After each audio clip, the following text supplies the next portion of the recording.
Hi guys, आज से हम आप लोगों को ये वीरेंद्र सिंह की बुक है जिसे हम आप लोगों को आज से पढ़ाएंगे। टेक्सटाइल है, वस्त्र परिधान एवं वस्त्र विज्ञान एवं परिधान, डॉक्टर वीरेंद्र सिंह। तो ये बुक हम आज से आप लोगों को चैप्टर वाइज पूरी बुक पढ़ाएंगे। इसकी विषय सूची देख लीजिए आप। प्रथम खंड में रेशों की विशेषताएं एवं उत्पादन दिया हुआ है, जिसमें इतने चैप्टर हैं कि मतलब रेशा का वस्त्र विज्ञान क्या है, रेशों के गुण क्या है, रेशों में फिर वर्गीकरण क्या है, जानता है कि प्राकृतिक खनिज है, फिर उन रेशों का परीक्षण कैसे किया था, फिर रेशे कौन कौन से हैं, ये सब चीज़ें इसके अंतर्गत आती हैं। उसके बाद नेक्स्ट है द्वितीय खंड, जिसके अंदर आप देख सकते हैं पूरा स्पिनिंग वाला कताई कैसे होती है। फिर मतलब पहले आपको धागा बनाने की रेशा है, रेशे को कैसे कैसे करके कौन कौन से रेशे आते हैं, इसके अंतर्गत कैसे रेशा बनाए जाते हैं, कौन से रेशे प्राकृतिक है, कौन से रासायनिक है, ये आते हैं। दूसरे रेशे के अंदर उनको तैयार करने की प्रक्रिया है, मतलब धागे से वस्त्र बनाने की जो प्रक्रिया है वो है। तीसरा इसके अंतर्गत परंपरागत वस्त्र एवं कढ़ाई है। चौथा है चतुर्थ खंड वस्त्रों का चयन, देखरेख, संरक्षण एवं उपभोक्ता समस्याएं। पंचम खंड है धुलाई सामग्री और षष्ठ खंड है धुलाई कला। अगर आप मेरे साथ बराबर डेली रिवीजन की तरह ही अगर आप डेली मैं एक चैप्टर रिवाइज कराऊंगी और अगर आप पढ़ते हैं मेरे साथ तो आपको ज़रूर ज़रूर कोई ना कोई तो फ़ायदा ज़रूरी होगा। अगर आपको मेरी वीडियो से 1% भी फ़ायदा हो तो जाके आप मेरी वीडियो को लाइक, शेयर और सब्सक्राइब कर सकते हैं। तो चलिए फ्रेंड्स, समय न गवाते हुए मैं आपको फर्स्ट चैप्टर स्टार्ट करती हूँ। अध्याय 1, वस्त्र विज्ञान, परिचय, महत्व एवं परिभाषा। तो इस चैप्टर में ये कहा गया है, इसमें वस्त्र विज्ञान का एक समान सा परिचय, महत्व दिया गया है कि जो वस्त्र है मनुष्य की दूसरी आवश्यकता है। ये तो सबको पता है। पहली आवश्यकता क्या है तो भोजन है, दूसरी आवश्यकता वस्त्र और तीसरा आवास है। अमीर हो या गरीब, रोगी हो या स्वस्थ, शिक्षित हो या अशिक्षित, युवा हो या वृद्ध, स्त्री हो या पुरुष, सभी के लिए वस्त्र अति अति आवश्यक है। ये सभी को पता है। वस्त्र भाई हमारी मर्यादा को, एक मर्यादा, हमारी लज्जाशील है ना, ये लज्जा को मतलब हमारे तन को ढकने के लिए एक सबसे बड़ा साधन यही है। वस्त्र ही एक ऐसी चीज़ है जिसका हर व्यक्ति से हर समय का नाता है, चाहे सुसुप्तावस्था में हो या चाहे जागृत अवस्था में, ऑफिस में हो या सफ़र में, घर में हो या अथवा बाहर, युद्ध में हो या खेल में, हर जगह वस्त्र की आवश्यकता होती है। और हालैंड एवं सैंडलर ने क्या कहा है अपनी बुक, कौन सी बुक का नाम टेक्सटाइल्स में लिखा है, every one of us in surrounded by textiles from birth to death. We walk on the wear textiles products. We sit on fabric covered chair and sofas. We sleep on the under fabric textile dry us or keep us dry. They keep us warm and protect us from sun, fire and infection. कहने का मतलब कि everyone, प्रत्येक व्यक्ति के चारों तरफ वस्त्र ही वस्त्र है। जन्म से लेकर मृत्यु तक वस्त्र की आवश्यकता पड़ती है। वस्त्र की हर समय आवश्यकता पड़ती है, चाहे फैब्रिक कवर करना हो, चेयर, सोफ़ा, कुछ भी करना हो, स्लीप सोने के लिए, मतलब जैसे बेडशीट की बात करें, टेक्सटाइल ड्रायर्स की ड्राई, हर वक्त वस्त्र की आवश्यकता पड़, चाहे सन हो, चाहे फायर से इन्फेक्शन हो, चाहे जो भी हो, आपको वस्त्र की ही आवश्यकता पड़ेगी। फिर आगे लिखा हुआ कि आज से नहीं, मतलब इसमें इसकी थोड़ी सी प्राचीन मतलब बताया गया है, प्राचीन वस्त्र की कैसे वस्त्र बना, कैसे फिर आगे बढ़ा, कैसे ये सभ्यता कहाँ से कहाँ पहुँची, यही चीज़ बताया गया कि आज से नहीं, प्राचीन काल से में भी मनुष्य तन ढकने के लिए तथा अपने को धूप, शीत, वर्षा, आग आदि से रक्षा के लिए पेड़ पौधों की छाल, जानवरों की खाल, घास पत्ते आदि का उपयोग किया करते थे। मानव सभ्यता के विकास के साथ ही वस्त्र निर्माण कला में भी विकास हुआ। वस्त्र की तीव्र बुद्धि ने वस्त्र बनाना सीख लिया, मतलब मनुष्य की तीव्र बुद्धि ने। कहने का मतलब ये है इस चैप्टर में कि ये आज से ही वस्त्र नहीं है, प्राचीन काल से वस्त्र चला। लेकिन ये वस्त्र का मतलब ये वस्त्र आया कहाँ से? पहले तो मानव आदिम था, खाना बदोश था, तो उसके दिमाग में वस्त्र की चीज़ें आई कहाँ से कि हमें वस्त्र पहनना चाहिए। पहले तो वो क्या करता था, मांस खाता था, जानवरों को मारता था, उनका मांस खाता था, ऊपर से उनकी खाल निकाल के जो उनके कवर ढकने के लिए, मतलब उनके जो ऊपर खाल होती है उसको निकालता था और उसे ओढ़ लेता था। उसके अंदर का बाल अंदर कर लेता था, जो इसकी अंदर वाला पोर्शन था वो बाहर कर लेता था, तो उसको गर्मी मिलती थी। उनके जो बाल रोए अंदर कर लेते, उससे उन्हें गर्मी मिलती थी। तो उनको इस चीज़ का एहसास हुआ कि अगर इनको हमें ओढ़ने से इतनी गर्मी मिल रही है, तो अगर इनकी बुनाई कर दी जाए, इनसे वस्त्र बना दिया जाए, तो फिर मुझे कितना फ़ायदा होगा। मतलब धीरे धीरे इंसान का मतलब विकास होता गया। तो वही चीज़ इसमें कहा गया कि उसने चिड़ियों को देखा कि तिनके तिनके उठा रही हैं, उससे अपना घोंसला बना रही हैं, कैसे उसे गूँथ रही हैं, कैसे बना रही हैं, उससे उन्होंने सीख ली। फिर चटाई, टोकरी, रस्सी आदि उससे बनाया। फिर देखिए खाल वगैरह आदि को पहनते थे पत्तों के। फिर धीरे-धीरे ऐसे कर के उनका विकास हुआ और फिर आगे जाके वस्त्र विज्ञान जो है या वस्त्र बनाने की कला का विकास हुआ। पहले तो वस्त्र जो है कि इससे बनते थे, मतलब यही चीज़ दिया हुआ कि वृक्षों की छाल, जानवरों की खाल। देखिए यहाँ पे लिखा हुआ वृक्षों की छाल, जानवरों की खाल, पेड़ पत्तों आदि की तुलना में हाथ से बुने वस्त्र ज़्यादा आरामदायक हों। उन्हें ऐसा लगा कि जब हम ये चीज़ें पहन रहे हैं उससे आरामदायक कि अगर उन्हें हाथ से बुन के अगर हम पहन रहे हैं, उन्हें प्रैक्टिस किया इन पशु पक्षियों को देखकर, तो फिर उनको आराम लगा। तो उससे क्या किया, उन्होंने टिकाऊ वस्त्र बनाना शुरू कर दिया। फिर लिखा आज के समय में वस्त्र का महत्व काफ़ी बढ़ गया है। वस्त्र सभ्यता, संस्कृति एवं सामाजिक प्रतिष्ठा का आधार है। आज वस्त्र केवल हमारी आवश्यकता होकर नहीं रह गई, बल्कि आज यह हमारी प्रतिष्ठा रक्षक, आरामदायक, सामाजिक तथा मनोवैज्ञानिक आवश्यकता भी बन गई है। हम क्या खाते हैं, क्या पीते हैं, इसके बारे में दूसरे लोग नहीं जान पाते, परंतु हम जो पहनते हैं इस पर सभी लोगों की नज़र पहले आती है। और ये कैसे आती है, इंसान किसी के स्टेटस का पता कैसे लगाता, उसके रहन सहन, पहनावा, उसके बाहर के दिखावे से इंसान किसी के स्टेटस का पता लगाता है ना, कि कैसी गाड़ी में है, इनके पास 4 व्हीलर है, नहीं इनके पास 2 व्हीलर है तो ठीक है। 4 व्हीलर, 2 3 गाड़ियाँ हैं तो बड़े आदमी, एसी लगी है तो अरे बहुत बड़े आदमी के घर में एसी लगी है। घर की लेडीज़ अच्छे वस्त्र पहन के जा रही हैं, आभूषण डाली हैं, तो मतलब इससे इंसान का क्या होता है, स्टेटस पता चलता है। तो वही चीज़ इसमें कहा गया है। वस्त्र भावाभिव्यक्तिकरण का सर्वाधिक सशक्त माध्यम है। वस्त्र कहने का मतलब है कि आपका भाव कैसा, आपका नेचर कैसा है, वस्त्र इसके बारे में भी बता देता है। आप जैसे चटक कपड़े पहन रहे हैं, थोड़े चमकीले ऐसे, तो कहेंगे कि मतलब समझ में आता है कि ये इंसान कैसा है, इसका नेचर कैसा है।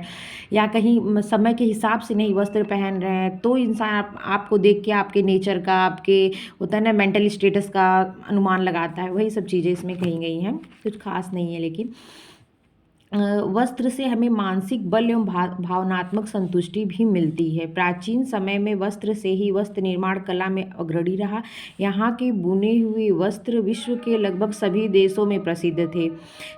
तब वस्त्र हाथों से बुने जाते थे। इन्हें जुलाहे, जिन्हें कुशल कारीगर या बुनकर कहते थे, वे कहते थे के द्वारा वस्त्र निर्माण कार्य होता था। इनकी उनकी जादुई उंगलियों में ऐसी जादुई शक्ति होती थी कि वे अद्वितीय, सुंदर, अलौकिक एवं वैभवशाली वस्त्रों का निर्माण कर देते थे। बस इसमें इतना ही लिखा हुआ, इधर कुछ है नहीं वैसे। जहाँ पे रहेगा मैं आप लोग को खुद बोलूँगी कि ये पॉइंट है, आप नोट कर लो। फिर आगे यहाँ पे दिया हुआ है कि वस्त्रों का निर्माण रेशों से होता था, अतः रेशे ही वस्त्र की लघुत्तम इकाई है। ये देखिए पॉइंट करने वाली चीज़ है कि वस्त्रों का निर्माण रेशों से होता है। और रेशे की लघुत्तम इकाई क्या है, अरे वस्त्र की लघुत्तम इकाई क्या है, तो रेशा है। और 19वीं शताब्दी तक वस्त्रोपयोगी रेशे पेड़ पौधे तथा प्राणी स्रोत से प्राप्त किए जाते थे। कहाँ, किस शताब्दी तक, 19वीं शताब्दी तक। पॉइंट करिएगा, कहाँ से प्राप्त किए जाते थे, प्राकृतिक चीज़ों से प्राप्त किए जाते थे। रेशों को बटकर ऐठन देकर धागे का निर्माण किया जाता था। और 20वीं शताब्दी में क्या हुआ, 20वीं सदी में वस्त्र विज्ञान के क्षेत्र में एक नई क्रांति आई। अब वस्त्र न केवल वस्त्रोपयोगी रेशे से ही बनाए जाने लगे, अपितु एडवांस टेक्नोलॉजी के प्रयोग से केवल कुछ तत्वों के आपसी संयोग से भी वस्त्र बनने लगे, जैसे nitrogen, oxygen, hydrogen, sulphur dioxide, petroleum आदि। इन तत्वों से निर्मित वस्त्रों का गुणधर्म भी विलक्षण एवं आश्चर्यजनक होता था, अतः इन्हें कौन सा रेशा कहते थे, जादुई रेशा कहते थे, मैजिक फाइबर। आप हमें यहाँ से क्वेश्चन बताएंगे कि मैजिक फाइबर किस रेशे को कहते हैं। फिर आगे दिया हुआ है मैजिक फाइबर से निर्मित वस्त्र कहा गया। आज वस्त्र निर्माण का हर कार्य मशीन से होता है। आगे ये चीज़ कहा गया, हर कार्य मशीन से होता है, जिसमें मजदूरों की आवश्यकता कम हो गई है, सबका मशीनें ज़्यादा उपयोग में लाई जाने लगी हैं। बस यहाँ पे यही चीज़ कहा गया है। मैं आगे आपको लेके चलती हूँ। चैप्टर थोड़ा बड़ा है तो इसमें उतना है नहीं, तो फिर टाइम वेस्ट करने का कोई मतलब नहीं है। वस्त्रों का महत्व।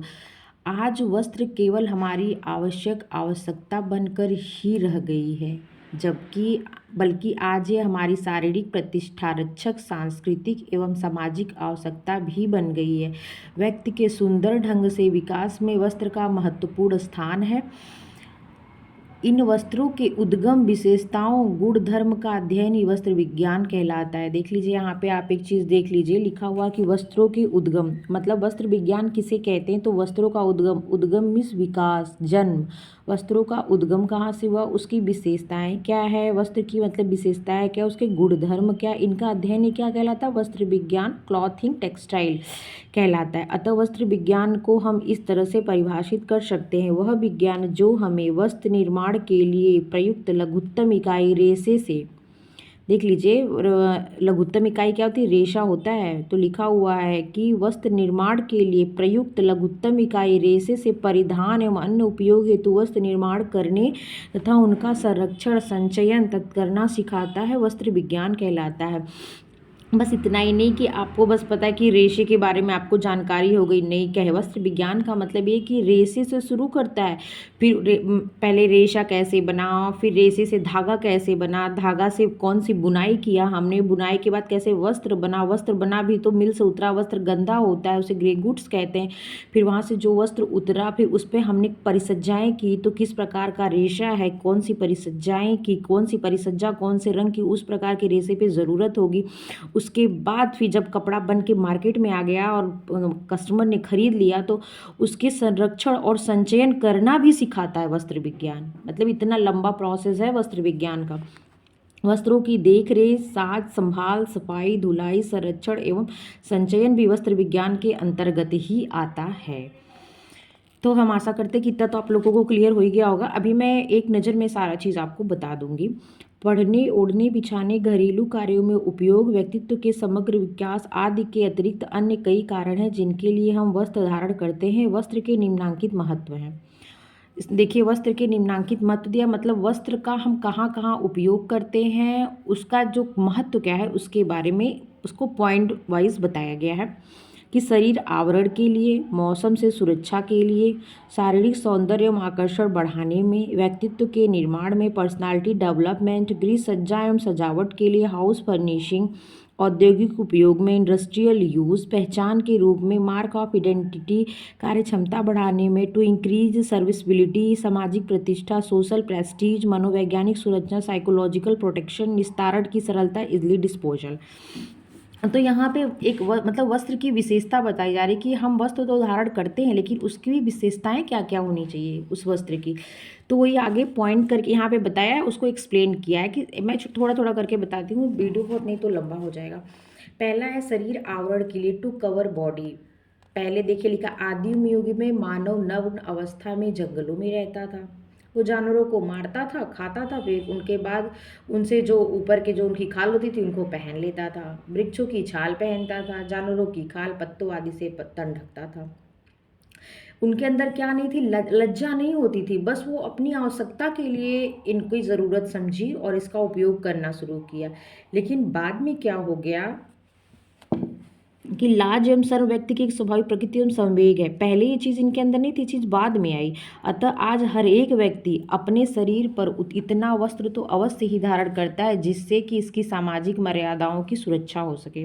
दूसरा नंबर का है मौसम से सुरक्षा, प्रोटेक्शन फ्रॉम क्लाइमेट। आप समझ ही रहे होंगे, इसको तो आप खुद रिलेट कर सकते हैं, मतलब टाइम वेस्ट करना है बहुत ज़्यादा बताने, फिर भी मैं आपको मतलब जितना इम्पोर्टेंट है उतना बता देती हूँ। सर्दी के दिनों में गहरे रंग के तथा गर्मी प्रदान करने वाले ऊनी, फलालेन, टेरियूल आदि वस्त्र पहने जाते हैं। देखिए यहाँ पे क्वेश्चन बन सकता है कि गहरे रंग कौन कौन से हैं, तो लाल, पीला, नारंगी रंग गर्म रंग होते हैं। और गर्म रंग का उपयोग कब करते हैं, तो सर्दी के दिनों में करते हैं। और सर्दी के दिनों में तो करते हैं। गर्म रंग के साथ बने वस्त्र कौन से होते हैं, तो वो होते हैं ऊनी, फलालेन, टेरियूल आदि वस्त्र जो हमें गर्मी प्रदान करते हैं। तो यहाँ से आप देख सकते हैं कि कपड़े कैसे होने चाहिए, तो गहरे रंग के, किस प्रकार के होने चाहिए, गहरे रंग के होने चाहिए। गहरे रंग के अंतर्गत कौन कौन से रंग आते हैं, लाल आता है, पीला आता है, नारंगी आता है। उन गहरे रंग से बने कैसे वस्त्र का उपयोग करना चाहिए, तो वो कपड़े कैसे, रेशे का, तो वो ऊनी हो, फलालेन हो, टेरी हो इत्यादि जैसे अतः ये ताप को अवशोषित करते हैं। इनका उपयोग हम क्यों करते हैं? क्योंकि ये ताप को अवशोषित करते हैं। गहरे रंग जो होते हैं ताप को अवशोषित करते हैं, और जो हल्के रंग होते हैं ना वो ताप को परावर्तित करते हैं। अवशोषित का मतलब उसे खींचते हैं, अवशोषण अपने अंदर शोषित करते हैं, अपने अंदर मतलब एब्जॉर्ब करते हैं।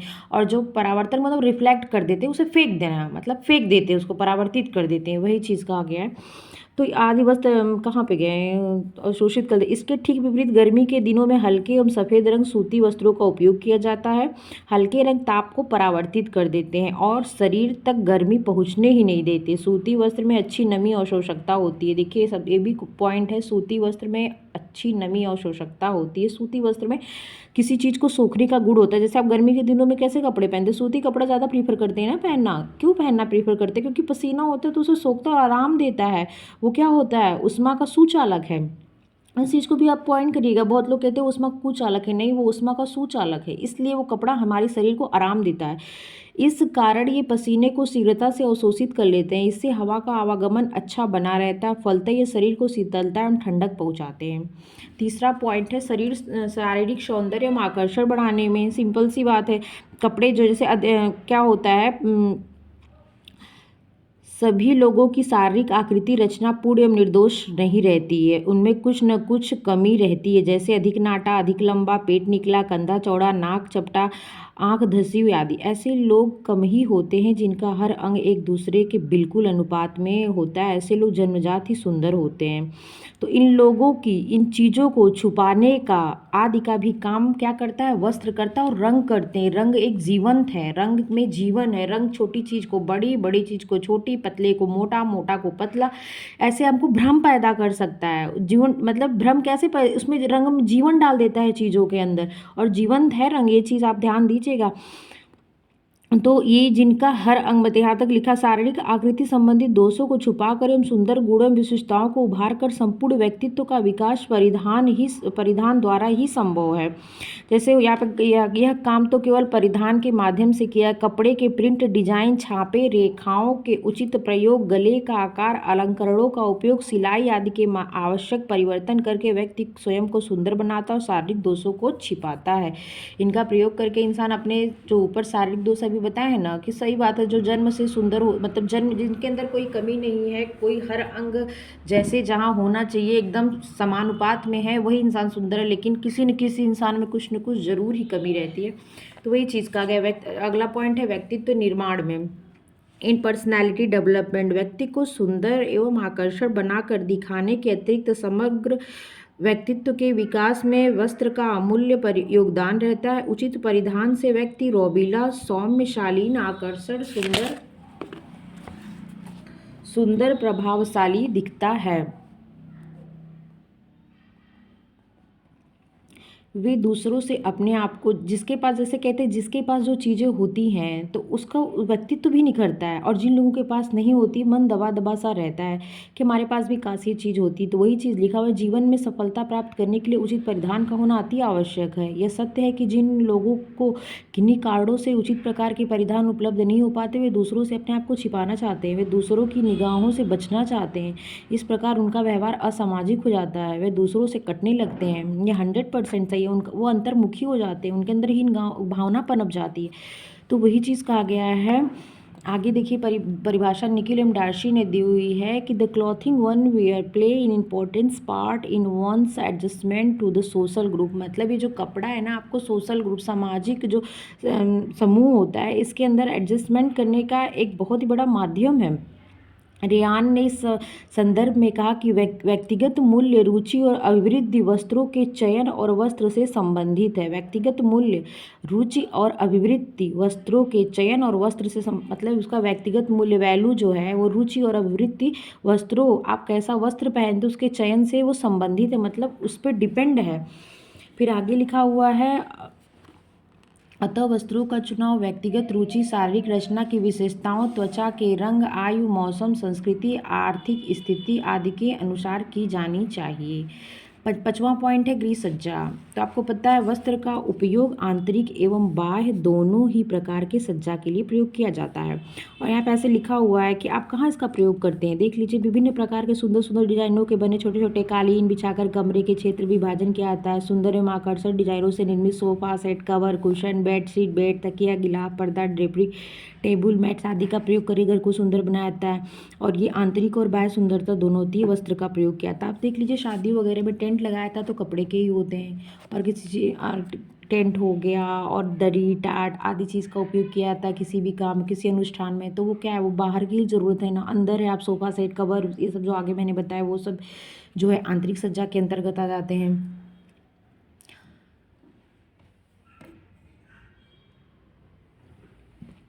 और फिर वो ये के साथ ही बर्तनों से निकली व्यर्थ की आवाज़ को भी अवशोषित कर लेते हैं। ये इंडस्ट्री में भी यूज़ किए जाते हैं। किचन में मेज पोस्ट, नैपकिन, टेबल मैट्स आदि बिछा देने से भोजन की सुंदरता में वृद्धि हो जाती है।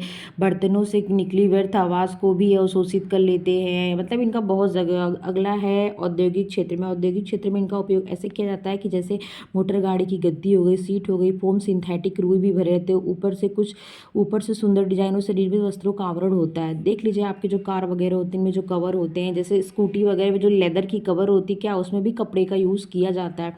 उसी टायर के भीतर ध्वनि अवशोषित हेतु वस्त्रों का उपयोग किया जाता है। फर्श पर बिछाने के लिए दरी, कालीन, नमदे आदि का प्रयोग किया जाता है। फिर नेक्स्ट है पहचान के लिए, मार्क ऑफ आइडेंटिटी। वस्त्रों का उपयोग पहचान के लिए भी किया जाता है। अमेरिका के सड़कों पर यदि कोई भी व्यक्ति भारतीय वेशभूषा में टहलते हुए दिखाई देगा तो निश्चित ही हम उसकी पहचान भारतीय होने की कर सकते हैं। आप ऐसे भी कर सकते हैं और आप ऐसे भी समझ सकते हैं, जैसे कोई पुजारी है, आप उसको, वो कहेगा नहीं मैं पुजारी हूँ मैं पुजारी हूँ, आप उसको देखेंगे ऑरेंज कलर का ऐसे कपड़ा पहना है, ऐसे ऐसे है, तो आप कह देंगे हाँ ये बाबा जी हैं, पुजारी हैं। और जैसे सैनिक है, कैसे होते हैं, आर्मी वगैरह के ड्रेस देख लीजिए, डॉक्टर का ड्रेस देख लीजिए, वकील, नर्स, तो इनको बताना नहीं पड़ता हम ये हैं, उनके ड्रेस से इंसान आकलन लगाता है कि ये यही होंगे। वही चीज़ आगे कहेगी। फिर ये लिखा हुआ है कि राष्ट्रीय पर्व एवं धार्मिक समारोह के अवसर पर पहने जाने वाले वस्त्र भी अलग तरह के होते हैं। विरोध प्रकट करने, शोक के समय पहने जाने वाले वस्त्रों में भिन्नता होती है, जिससे दुख, विषाद, शोक आदि प्रकट होता है। तो वही चीज़ है, पहचान के लिए भी वस्त्र की आवश्यकता होती है, कार्य क्षमता बढ़ाने के लिए भी वस्त्र बहुत ज़रूरी है। और सही भी बात है। जैसे मान लीजिए आप कहीं शादी में जा रहे हैं, आप घर की बहू है मान लीजिए, और आपको शादी में जाना है, आप तैयार हो गई, बनारसी साड़ी वाड़ी पहन के आप तैयार हो गई। तब तक आपकी सासू माँ बोलती चलो किचन में ज़रा सा कुछ गेस्ट आ गए अचानक, आप उनको खाना बना के दे दो फिर जाना। फिर आपने तैयार हो गए, आपने साड़ी पे, तो आप हर संभव और हर समय ये प्रयास करेंगे कहीं मेरी साड़ी में कोई दाग न लग जाए।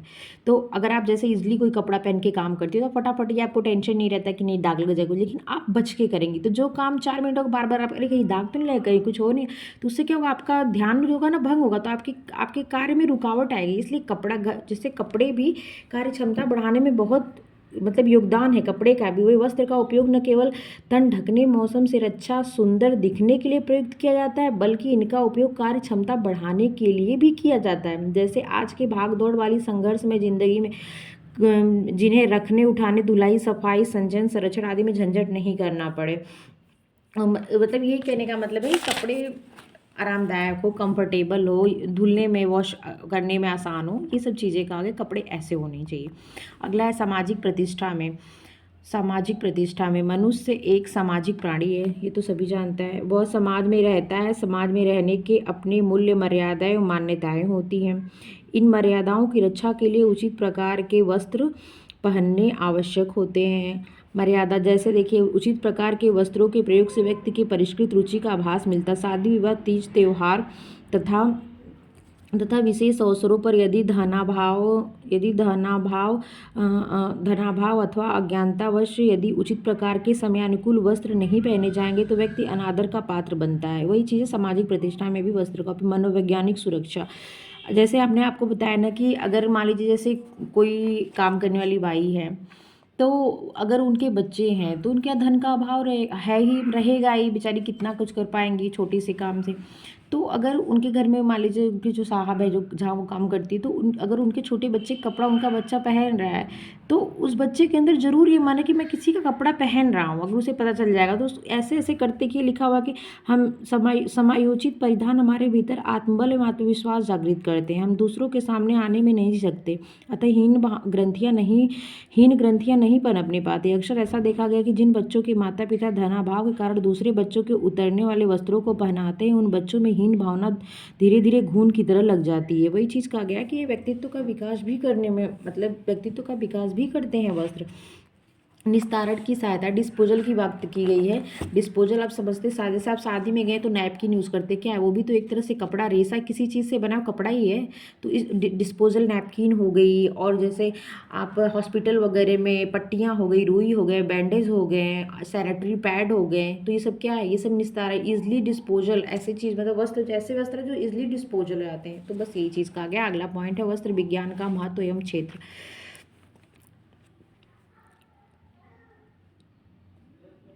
वर्तमान समय में वस्त्र विज्ञान का महत्व दिनों दिन, अभी थोड़ा सा फर्स्ट चैप्टर है, इसमें कुछ है नहीं, तो इसलिए मैं उतना एक्सप्लेन इस चीज़ में क्या करूँ, मतलब नॉर्मल सी चीज़ें आप समझ जाएंगे, फिर नेक्स्ट चैप्टर आएगा तो आपका इंटरेस्ट थोड़ा ज़्यादा बढ़ेगा, वैसे आप देखते रहो।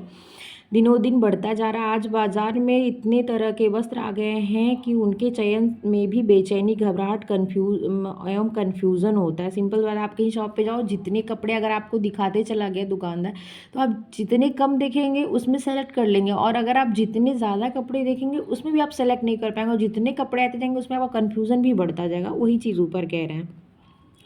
वस्त्र के निर्माण में प्रयुक्त रेशे, उनके भौतिक एवं रासायनिक गुण, वस्त्र पर दी गई परिसज्जाएं, परिस्कृतियां, रंग, बुनाई, छपाई आदि अनेक तत्व होते हैं जिनके समुचित ज्ञान से ही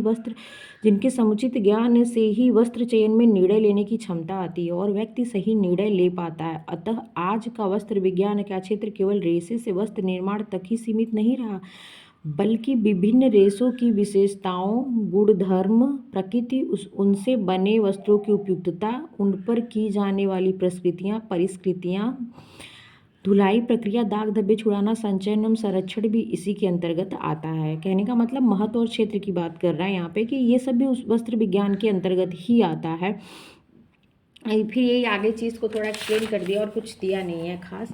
फिर आगे यहाँ पे दिया हुआ है कि वस्त्र विज्ञान के अध्ययन से किस चीज़ की जानकारी की जाती है, वस्त्र किन रेशों से बने हैं और उन रेशों का गुणधर्म क्या है, इन पर किस तरह की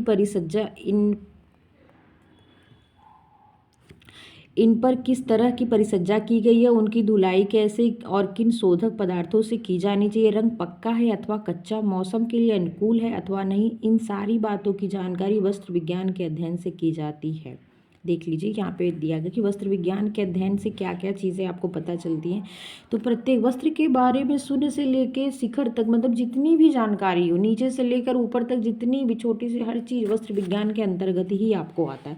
प्रत्येक वस्त्र की ताप संवहन क्षमता भिन्न भिन्न होती है। सर्दी में ऊनी, रेशमी तथा शरीर को गर्मी प्रदान करने वाले वस्त्र उपयुक्त रहते हैं, जबकि गर्मी के दिनों में यदि रेशमी वस्त्र धारण कर लिए जाएँ तो वे हमारे अविवेकी एवं अज्ञानी होने का परिचय देंगे। सही सिंपल सी बात है, अगर आप गर्मी के दिनों में ऊनी स्वेटर पहन के बाहर निकल जाओ तो इंसान क्या सोचेगा, ये सोचेगा इसका विवेक खो गया है, इसको ज्ञान नहीं है कि हमें क्या पहनना चाहिए और क्या नहीं पहनना चाहिए।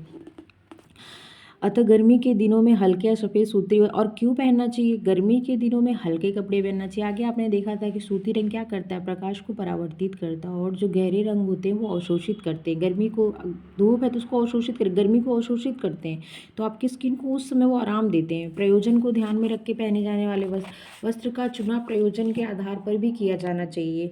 जैसे अगर आप कहीं शादी ब्याह में जा रहे हैं और आप सफ़ेद रंग का, मतलब सफ़ेद साड़ी पहन के निकल जाओ तो क्या अच्छा लगेगा, लोग लगेगा अरे यार क्या पहन के आई हैं। और अगर कहीं किसी की मृत्यु हो गई और आप खूब सज धज बन ठन के चले जाओ तो वहाँ पे क्या वो देख के अच्छा लगेगा, कितना बुरा लगेगा कि अरे इनको ये नहीं पता था कि क्या यहाँ पे ऐसे आना चाहिए। तो वही चीज़ है, जैसे प्रयोजन हो, जैसी स्थिति हो, उसके अकॉर्डिंग भी कपड़े पहने जाने चाहिए। आगे है वस्त्र की कार्य क्षमता।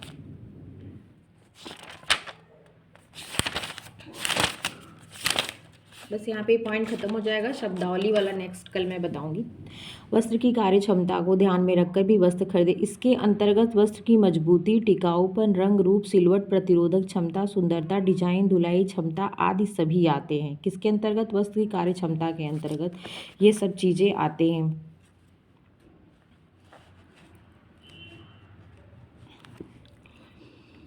वस्त्र की कार्य क्षमता से तात्पर्य है वस्त्र जिस काम के लिए खरीदे गए हैं उस काम को बहुत दिनों तक पूरा करते रहे। मैं मतलब ऐसा कहने का ये है कि ऐसा नहीं कि आज आपने कपड़ा खरीदा कल फट गया, यही उस वस्त्र की कार्य क्षमता होती है। वस्त्र की कार्य क्षमता का अर्थ है व्यक्ति की कार्य क्षमता में वृद्धि। देखिए यहाँ पे एक पॉइंट नोट करने वाले है कि वस्त्र की कार्य क्षमता का अर्थ क्या है? व्यक्ति की कार्य क्षमता में वृद्धि।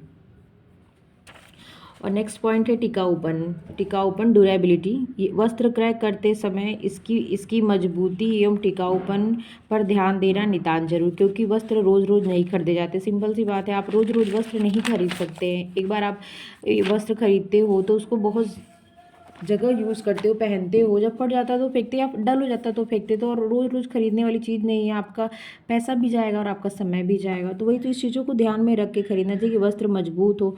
वस्त्र की रचना एवं सघनता पर वस्त्र की मजबूती निर्भर करती है। वस्त्र की रचना एवं सघनता पर वस्त्र की मजबूती निर्भर करती है। पॉइंट करिएगा। किसी रेशों से बने वस्त्र काफ़ी मजबूत होते, कृत्रिम रेशों से बने वस्त्र काफ़ी मजबूत होते हैं, जबकि रेशमी रेशों से वस्त्र नाजुक होते हैं। अगला पॉइंट है चौथा, वस्त्र की सुंदरता एवं आकर्षण। आज हर एक व्यक्ति सुंदर एवं आकर्षक दिखना चाहता है, अतः वस्त्रों के चयन में सौंदर्यात्मक पक्ष पर विशेष बल दिया जाता है। सुंदर एवं आकर्षण वस्त्र जल्दी ही सभी के द्वारा पसंद कर लिए जाते हैं। वस्त्र की सुंदरता एवं आकर्षण, वही कहने की बात है कि मतलब वस्त्र अगर सुंदर है और आकर्षण है तो लोगों को आकर्षित करता है। अगला है मौसम में अनुकूलता। वस्त्र का प्रधान कार्य तो शरीर का आवरण ही है, साथ ही सॉरी गाइस, ये थोड़ा दिख नहीं रहा, सेटिंग सही नहीं हो पाई आज। साथ ही यह विभिन्न मौसम से हमारी शरीर की सुरक्षा भी करता है। बस इतना ही है यहाँ पे।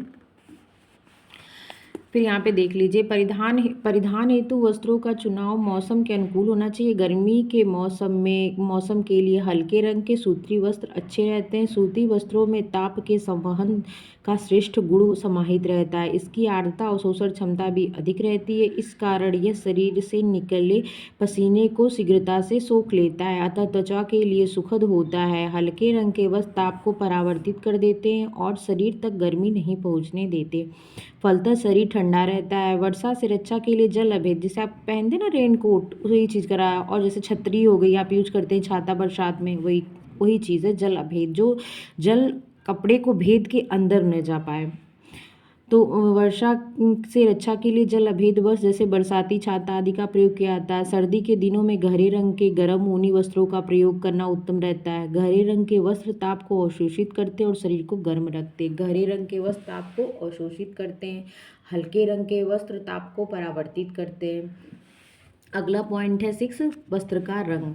वस्त्र का रंग ऊपर से आप रिलेट कर सकते हैं। वस्त्र का रंग करेगा मतलब किस प्रयोजन के अनुसार उसका रंग है, किस मौसम के अनुकूल उसका रंग है। इन्हीं सब बातों, गर्मी में किस रंग का वस्त्र पहनना चाहिए, ठंडी में किस रंग का वस्त्र पहनना चाहिए। गर्मी में हल्के रंग का वस्त्र पहनना चाहिए क्योंकि वो प्रकाश को परावर्तित करता है, और ठंडियों में गहरे रंग के कपड़े पहनने चाहिए। आप ओकेज़न के अकॉर्डिंग भी रंगों का चयन कर सकते हैं। बस यही चीज़ इसमें है।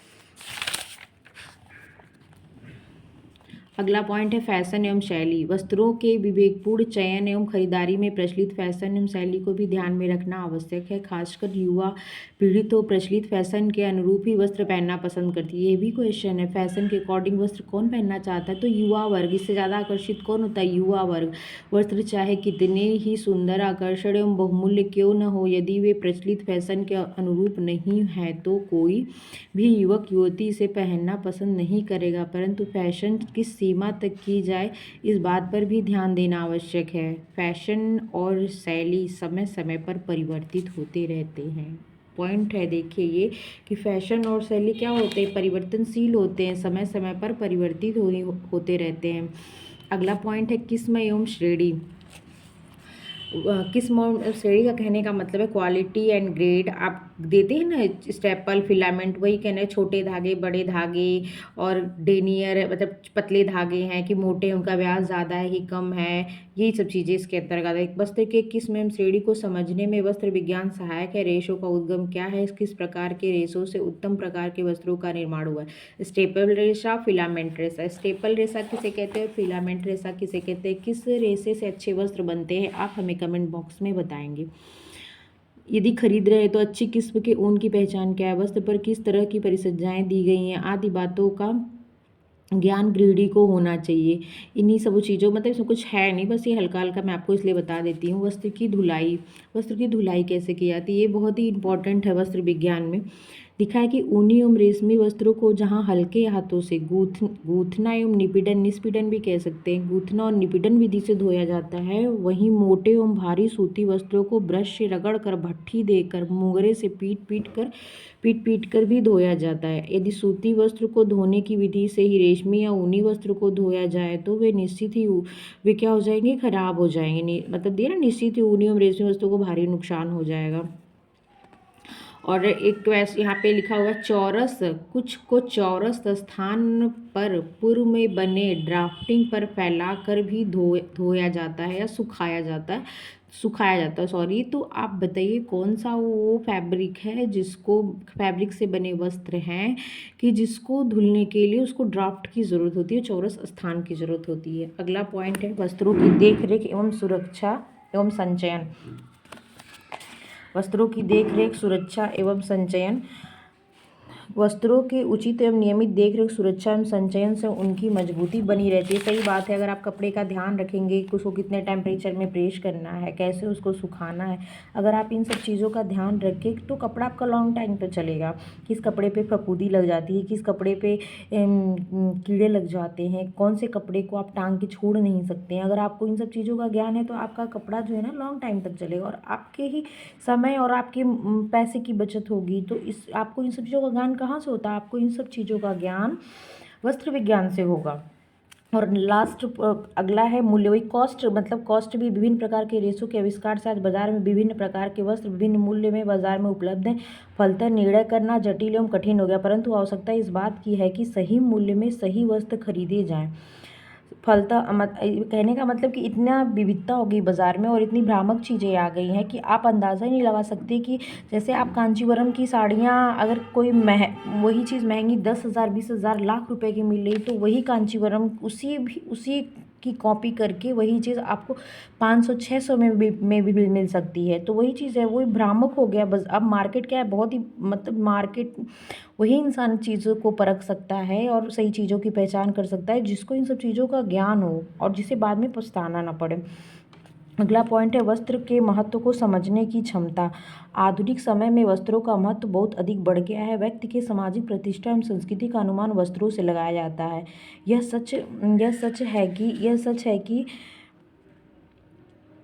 उचित प्रकार के परिधान से व्यक्ति का सुंदर ढंग से विकास होता है।